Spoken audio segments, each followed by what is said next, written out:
રાણી તળાવ પાસે સ્કોર્પિયો કારનો અકસ્માત, દુકાનને નુકસાન, કાર ભસ્મ.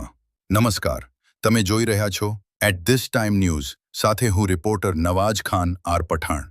સાબરકાંઠા જિલ્લાના ઈડર તાલુકામાં આવેલા રાણી તળાવ પાસે ગઈકાલે રાત્રે બનેલા અકસ્માતમાં હવે એક વધુ ચોંકાવનારી વિગતો સામે આવી છે. મળતી માહિતી મુજબ સ્કોર્પિયો કાર રસ્તા બાજુની દુકાન સાથે અથડાયા બાદ અચાનક આગ લાગી ગઈ હતી.